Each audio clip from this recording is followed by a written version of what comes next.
Coaches, today we're going to talk about the benefits of free play. Now, a couple of weeks ago I read an article that Feyenoord over in Holland had started opening up their academy doors earlier for their teams to come and just play. So all the players can turn up at any point, I think up to an hour before training officially starts. There's going to be balls everywhere, the pitch is going to be free, and you can just play. So whether that be individual stuff, but more likely players are going to go together and they're just going to have little mini matches, 1v1s, 2v2s, whatever it might be, and they're just going to be left to play. Now, this is something we've been doing at FootTech for quite a while, and it's really powerful. And I think with coaching, we've got to a point where we feel coaching has to be massively formalised all the time. We must always have something in place, always giving instructions, having this structure for every minute of every session, which has its place, but we're losing that playfulness that children need, particularly that youth phase. We're missing that learning potential that we possibly got as children when we were playing out on the street with no grown-ups, no adults, policing it ourselves. In terms of organisation, we were organising the games ourselves and the activities. Children don't get a chance to do that anymore. And a lot of people are starting to wake up to the fact that actually we as adult coaches now need to get some of this play back in to our football sessions. It's going to help their overall development. So we wanted to talk today about arrival matches. It's a perfect thing for you to get into your sessions, that great for development, but also great for ticking this box when it comes to allowing some free play time for your players. So for many years now at FootTech, once players start arriving, we've started putting them into matches straight away. So we'll get one player that turns up, as you always do, 5 or 10 minutes earlier. We'll put them 1v1, just playing with the coach, just messing around, a couple of passes, a couple of dribbles, whatever. But as soon as the second player comes, we get them into a 1v1. Then it'll become a 2v1, then a 2v2. Maybe then 3 players turn up, and and we just go from there, and it keeps on developing to the point where we have, whether it be a few 2v2s going on, 3v3s, up to 4v4s.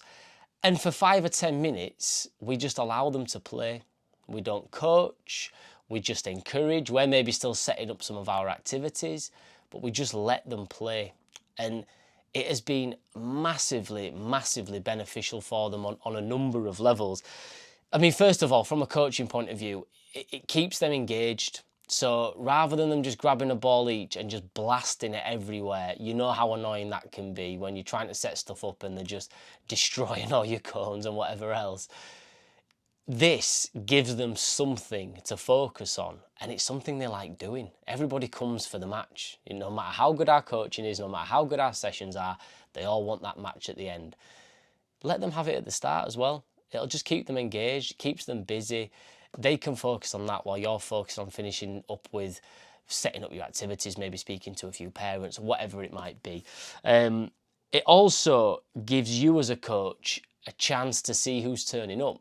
There's nothing more frustrating when training starts at 6 and you start your session at 6. You're into your first activity. Lo and behold, at 4 minutes past, 5 minutes past 6, a player's turned up late and it's completely destroyed the activity that you wanted to do because you'd set it out with the numbers that you thought you were going to have at that time. This allows you that sort of 5-minute grace period. So everybody gets there. You can see who's turned up, who hasn't, how many you've got. If you've got a group with mixed abilities, you can see which abilities are there and what you might need to do to vary your activities that night based on who's turned up. So it just gives you as a coach a chance to just take a breath and just plan a little bit more based on what you're seeing, based on the numbers that you've got, on the ability levels that you've got there as well. Matches are huge for development. It's as simple as that. Matches are what the game is. It's where at every session we need to be coaching our children to be better in a match situation. That's the game. You think about the opportunity you've got by allowing your players to play for an extra, let's say 10 minutes a week. You do that for 8 sessions. That's 80 minutes of football, 80 minutes of matches that they wouldn't have got elsewhere. So that's all experience, it's all development. It's so good for them. They're playing the game that we're coaching them to play. And just by adding these 10 minutes or so, you're giving them so much opportunity to play more matches. That's what we need. Obviously, we can't just have children turning up and we're going to play matches for an hour every week. But this just means you can get more match time in, which we know is great for their overall development, without you having to sacrifice too much by way of the activities that you're about to coach. So the kids that are arriving a little bit earlier, they're going to get that little bit of extra time. But we normally start our sessions now 5 minutes in to the session for the reasons why I mentioned before, but also for this, it just means then they've had 5 or 10 minutes of extra match time, which is so important for them. We found as well that this is great for their softer skills. And as an example, one of my groups at Foot Tech is, they're probably sort of year 4 and above. And so they're at a point now where they can police things themselves, they can sort of organise themselves a little bit. But what's been really interesting is now I'm at the point where I throw one of them a ball and just say, you're in charge. Or I tell them where the balls are and one of them will go get it and actually just take charge of the situation, sort the teams out. They'll referee it themselves as well, which is really interesting. You think about when we used to play on the street, if you fell over from a trip, you normally got a free kick. It was one of those where everybody sort of knew what was a free kick and what wasn't. And so it's really interesting to stand back as a coach and watch our players, sort of do some of these things that we did as kids. And so, yeah, I'm there, I'm watching, I'm just making sure that everyone's safe and things like that. But I'm shutting up, I'm letting them sort everything out as best they can.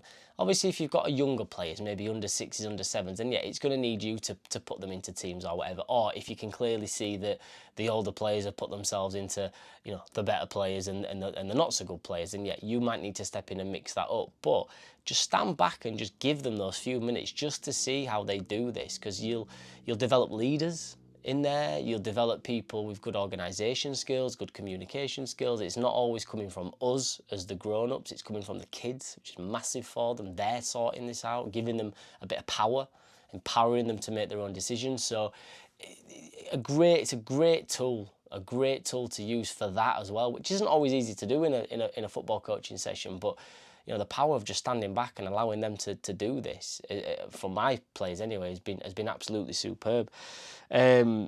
Kids don't get the chances to just play like we used to as kids. They just don't get that anymore.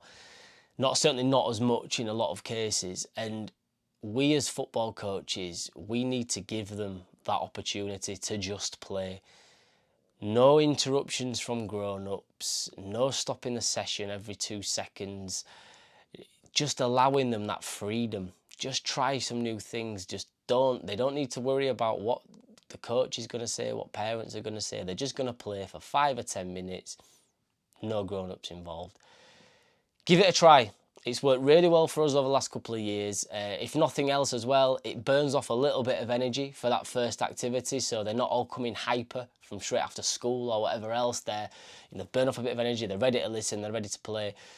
Give it a try. It's really, really powerful, really useful thing for you to learn, for you to implement into your sessions, and also really easy to do as well. Any questions, drop them in the comments, and we'll see you again soon.